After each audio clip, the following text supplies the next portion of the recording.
it's for you to complete the picture. Thank you. Well, we are the negative team, and we are sad to say that we once were library users. And this isn't personal, but Marie, I think you gave us some instructions for an emergency. I think you went to a library to get those. If you'd looked online, it's stop, drop and cover. So, just in case anyone was in any doubt. Now, Ian, you came out with quite transparent flattery to persuade us all about how important libraries were and how we would see it that way. And then you talked about how libraries were important in the past. And we on the negative team agree with you. They were really important in the past. My own self, I worked as a shelver at a librarian. And back in the day, the librarian would know everyone in the community, know what books they read, know what to recommend to them. There would be a personal relationship. At that same local library, librarians come and go on a very different basis, and people just don't feel they have that relationship. So once were important. Libraries had a really great place in the past, and that just is no more. And talking about in the past, when I was recently at my niece's wedding, somebody gave the MC some telegrams to read, and he said, "What are telegrams?" And someone piped up and said, "Well, they're somewhere between papyrus and Twitter."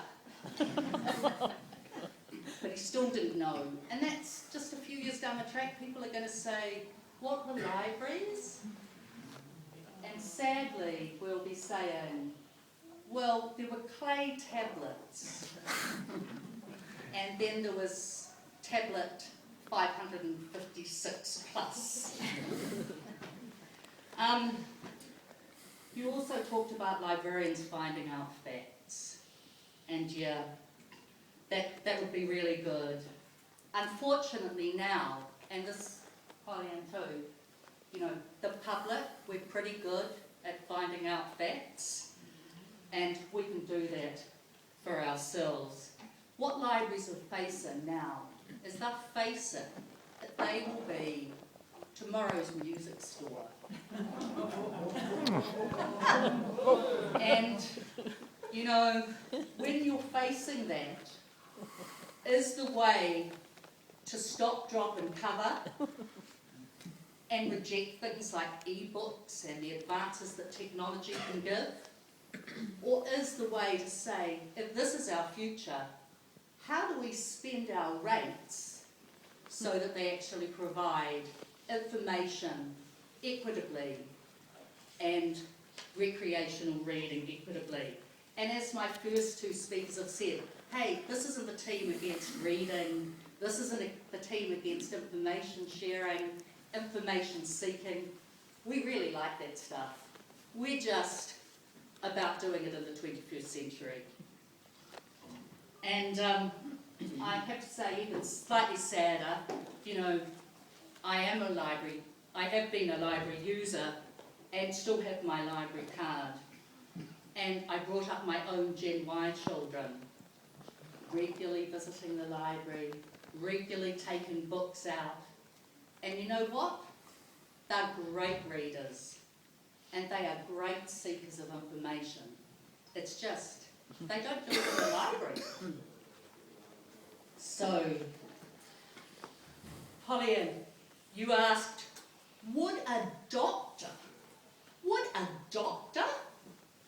look up online for information?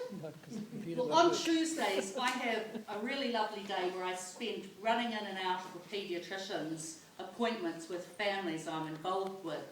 And you know what that paediatrician does?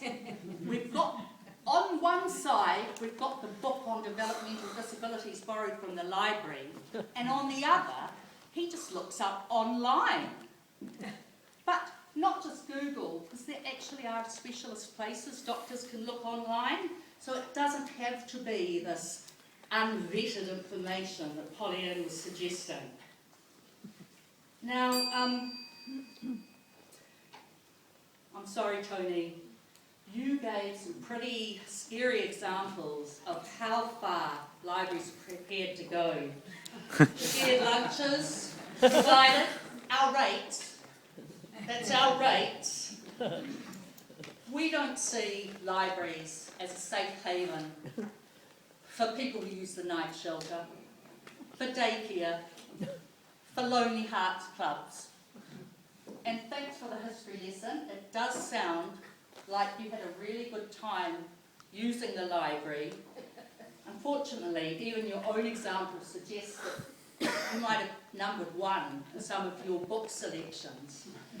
So it pains me to say this, but, you know, when you need something, team, who are you going to call?